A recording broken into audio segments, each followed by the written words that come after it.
We're going to talk about election integrity and get a little nerdy on today's edition of the podcast. It's a Scott Sands Show.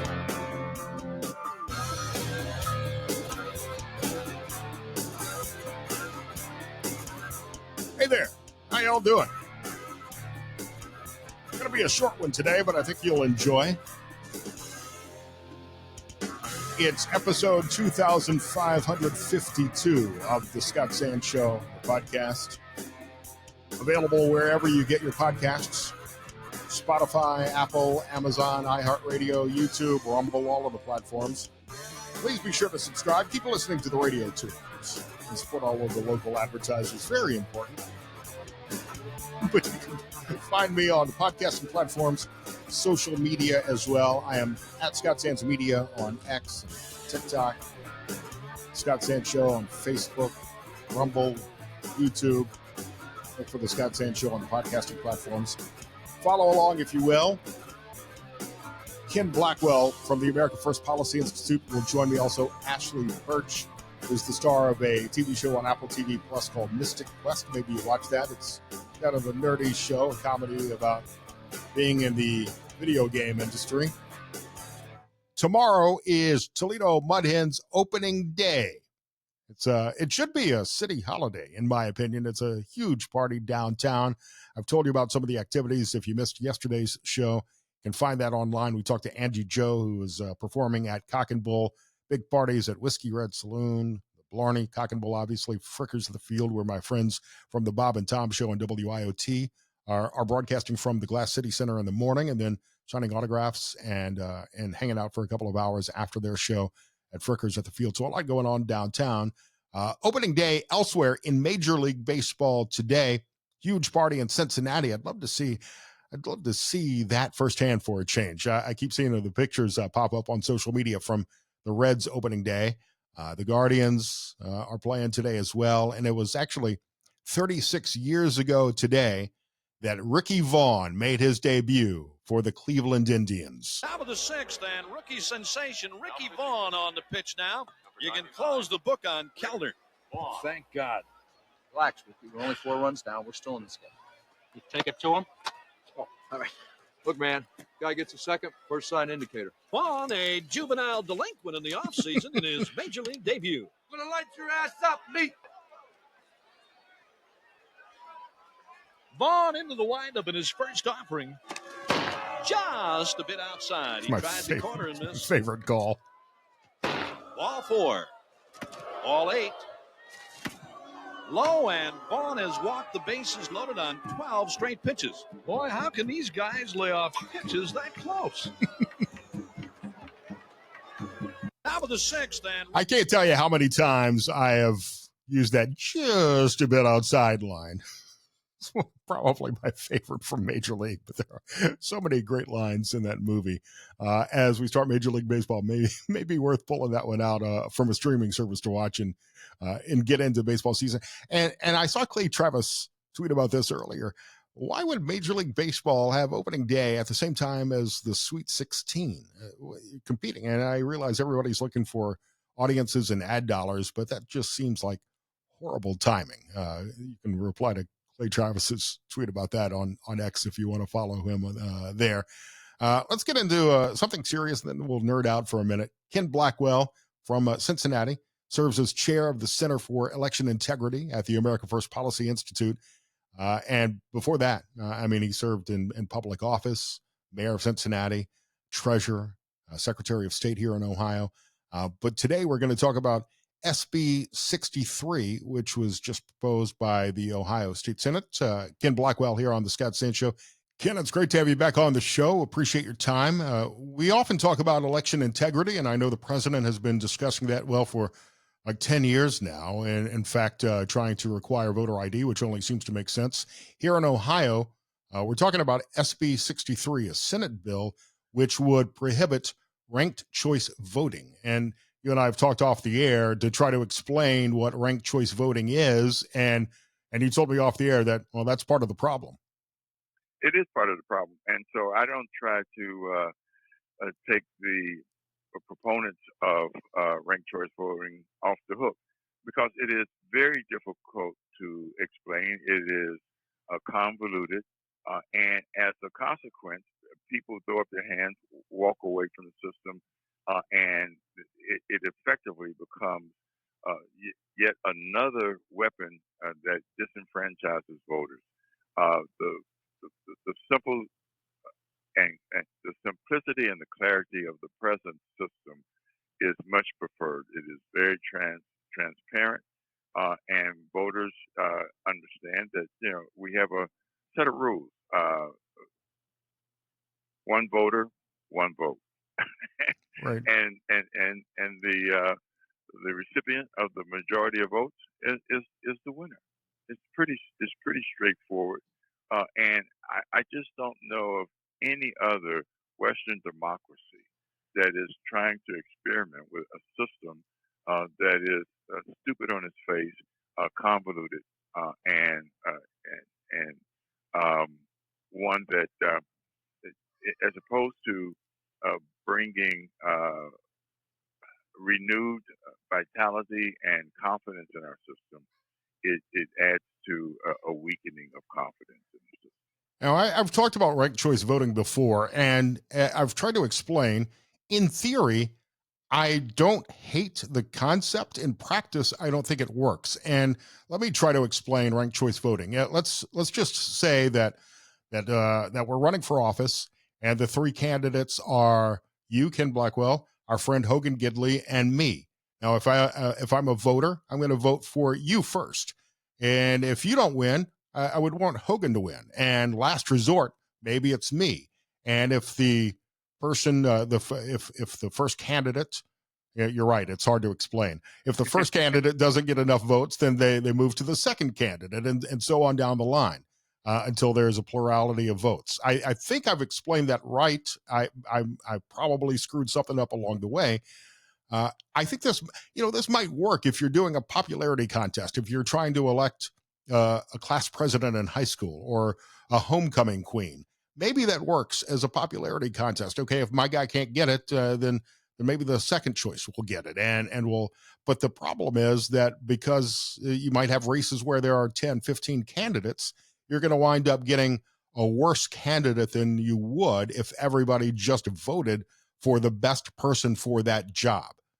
How did I do? Yeah. Did I explain that well? Well, look, at the end of the day, what you just said is that unlike the typical one vote, one person system, RCV requires voters to rank candidates in order of preference, with votes redistributed in rounds until a majority emerges. This process can easily be overwhelming to voters, as you just proved Right. in your attempt to explain it. Yeah. And any time that you have a system that it is that difficult to explain, more likely than not, it's going to not only add to confusion, it's going to add to disenfranchisement. And we already have enough problems counting votes in this country, and Lucas County and some other places for sure. I think there are some states that have tried ranked choice voting before. I think Alaska has tried this, maybe some municipalities, and they've run into some trouble when they've tried it. So it's been proven an ineffective electoral system. Yeah, it really has. Look, the president is, with his executive order, has put, I think, in front of the American people some sweeping changes, a fundamental overhaul of our election system that would protect the integrity of the system, and it's with simple, straightforward considerations. Only citizens can vote. You know that we're not a nation without borders, and we are not a nation that perpetuates a system of voters without borders. Our system brings some regularity and clarity based on the rules of play that we actually have in place. And I think, as opposed to switching to this convoluted system that adds to confusion, we ought to do what the president is saying, and that is to bring these reforms to the existing system and rebuild broad and deep voter confidence in the election results. Absolutely, and most importantly, requiring voter ID, requiring that only actual citizens of the United States are allowed to vote. Here in Ohio, Ken, I think you would agree, we've made it easy to vote and hard to cheat. That's the That's mantra been our thing. that Frank LaRose and others. You served as Secretary of State and Treasurer, elected office in Ohio. I think we've done it well in Ohio, and Senate Bill 63 would make it even more secure and harder to cheat the next election. Yeah, absolutely, without question. We've been working on making sure that we have a tight chain of custody of ballots in Ohio. I think right now that probably to the degree that we could claw back uh, some of the schedule and make it closer to election day or election week as opposed to election month, that would tighten up the chain of custody, enhance security of the ballots, and you couple that with making sure that we have verification systems that are in place so that we can make sure that voters are who they claim to be. And photo ID is a simple way to do it. It is not overburdensome.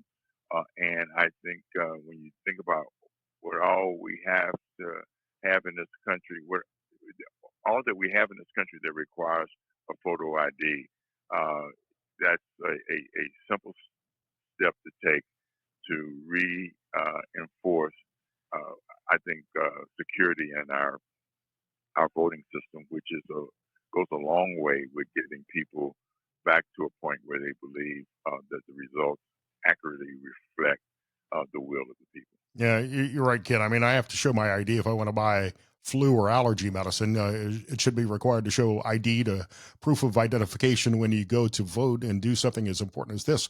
We do need to figure out ways to increase voter turnout, and that's one of the reasons why I don't really have a problem with early voting, early in-person voting, I should say. You're right. It shouldn't be 10 weeks of early in-person voting. A lot of stuff can change in that 10-week period of time, but a couple of weeks, 2 or 3 weeks of early in-person voting is fine to increase voter turnout. Problem I've got with are things with mail-in ballots and the abuse of the absentee voting system. I think that gets heavily abused and is one of the ways that presents the electoral system to become ripe with fraud and abuse. Absolutely. Look, I've crisscrossed the globe. I've actually either observed or helped in giving advice to countries, again, across the globe in their electoral systems. And I just think it's outrageous that our neighbor to the north can have final results uh, on election night or shortly thereafter. But there are a lot of developing countries that don't wait weeks and months before they have a final vote.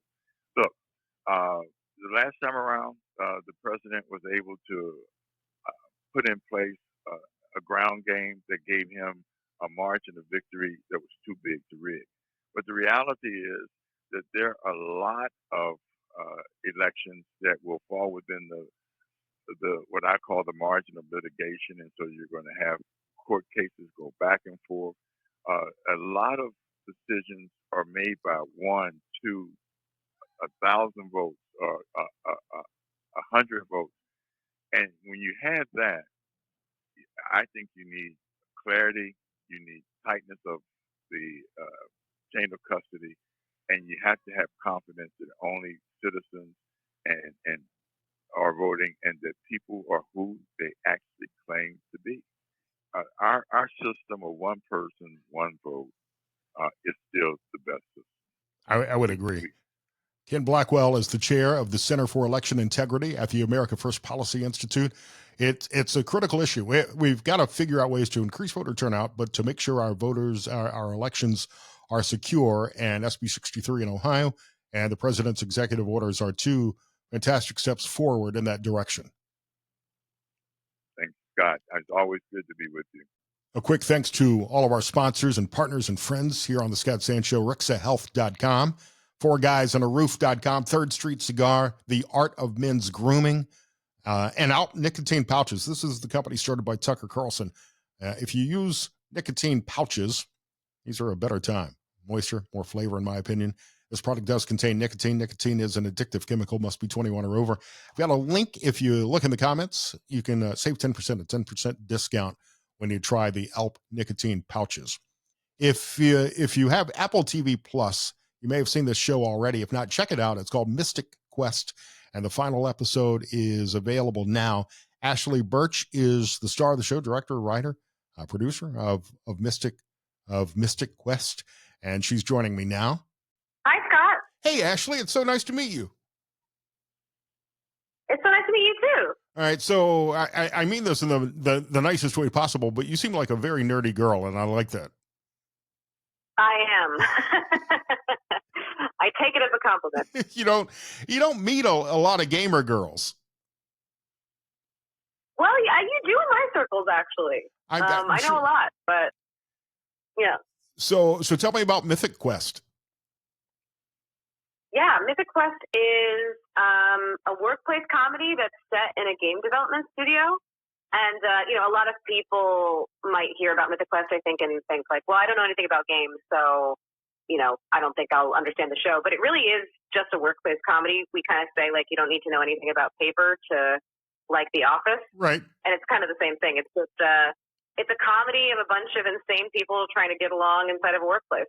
Well, and we've seen so many stories in the news about what women in gaming have to endure. So I don't know if any of that comes into play. I'll be honest, I haven't seen the show yet, but certainly those have had some headlines recently.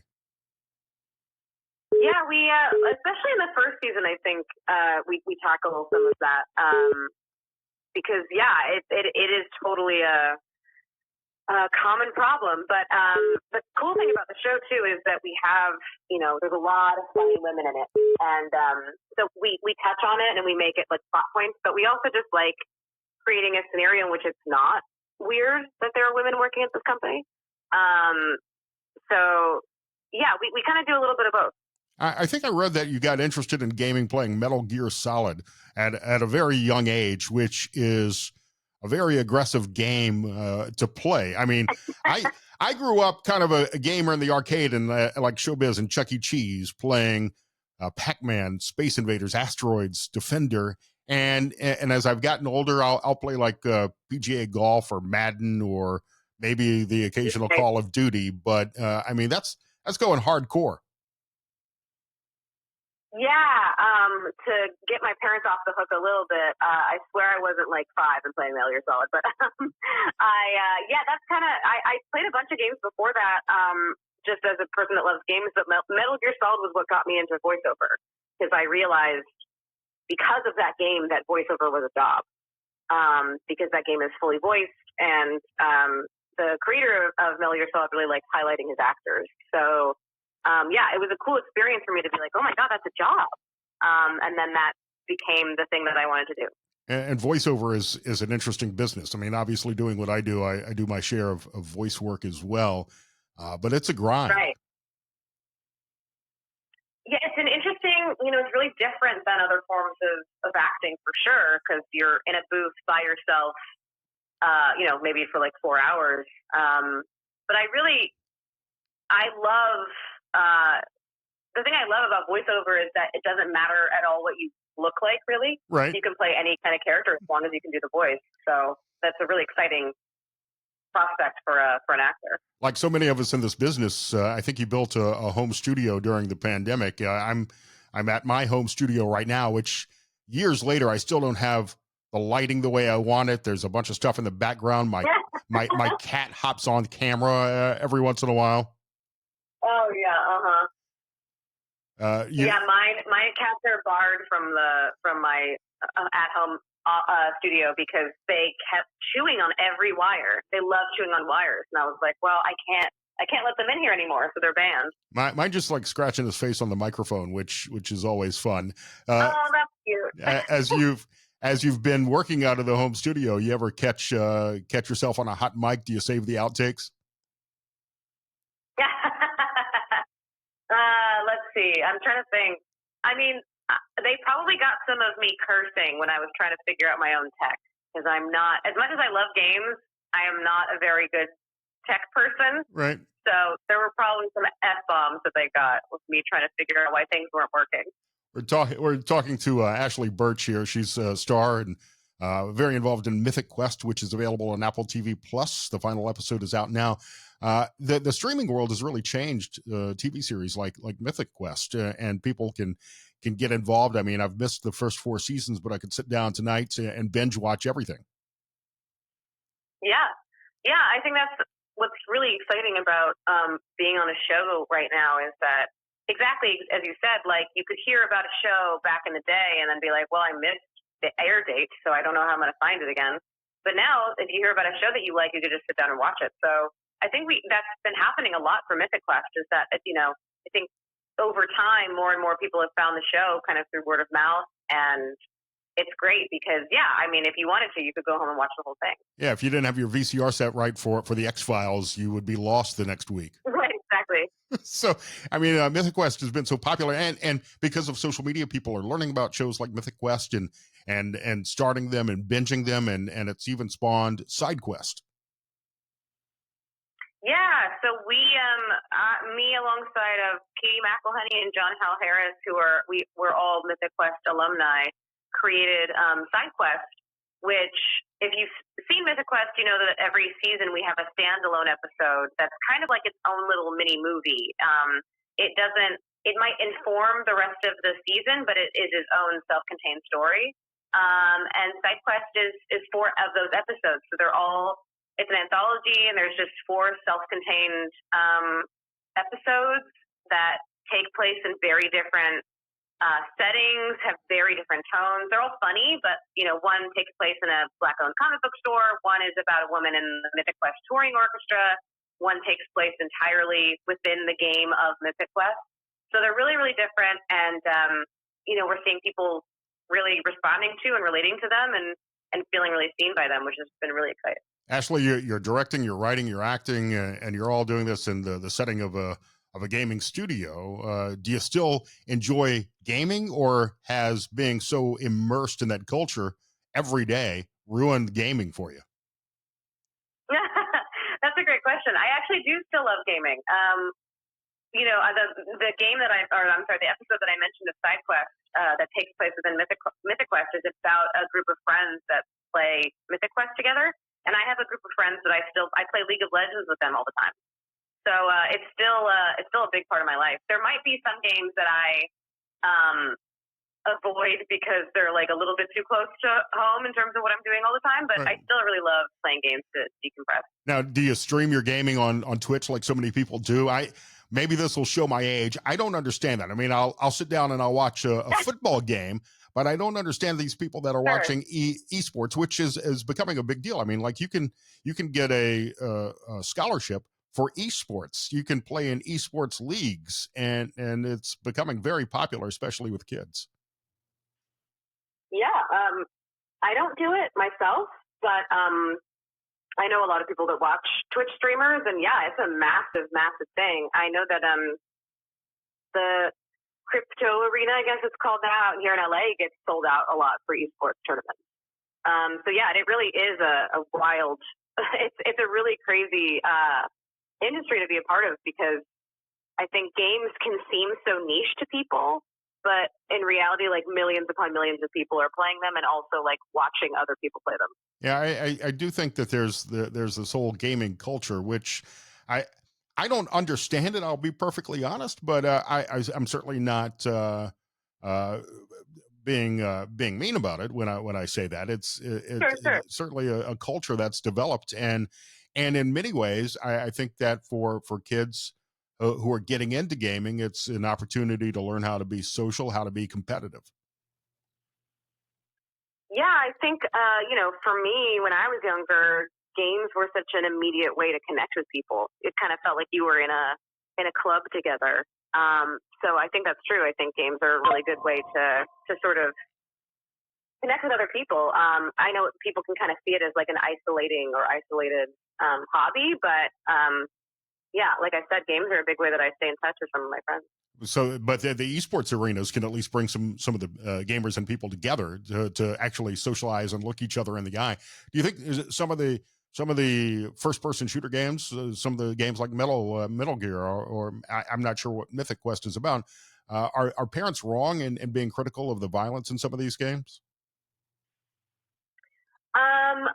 I think it's up to every individual family to decide.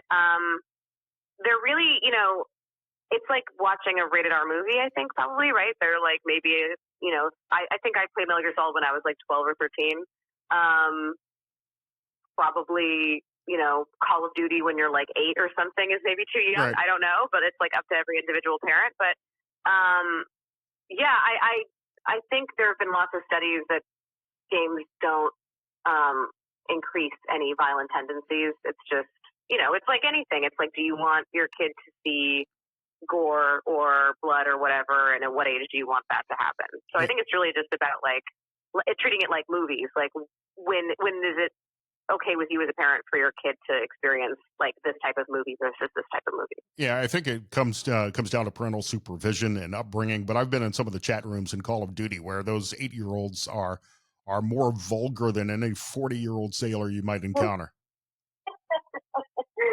Yes, absolutely. I have sort of stayed away from first-person shooter multiplayer games for a while for that reason. They're very good at the game, and they're very mean. Yes, those 8-year-olds will snipe you every single time. Just when you think you've got a good hiding spot, they'll come and blow you away. We're talking to Ashly Burch. Exactly. She plays Rachel in season 4 of Mythic Quest. The final episode is available on Apple TV Plus the spinoff Side Quest debuted this week on Apple TV Plus as well. All 4 episodes of that are out. What's next for you, Ashly?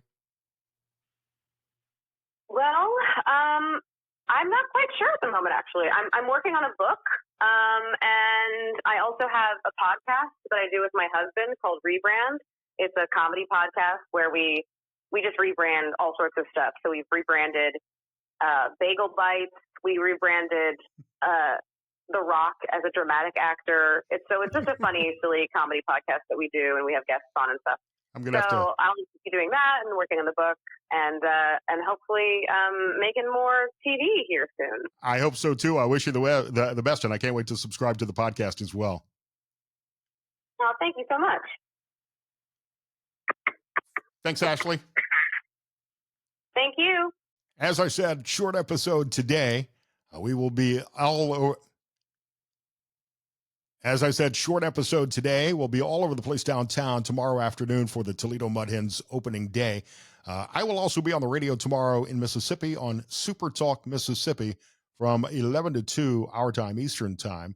I got a lot of stuff to talk about tomorrow. Michelle Polino, our friend, will also join me tomorrow on Super Talk Mississippi. Stream it at supertalk.fm. And please be sure to subscribe and share this podcast wherever you get your podcasts. Thanks for listening.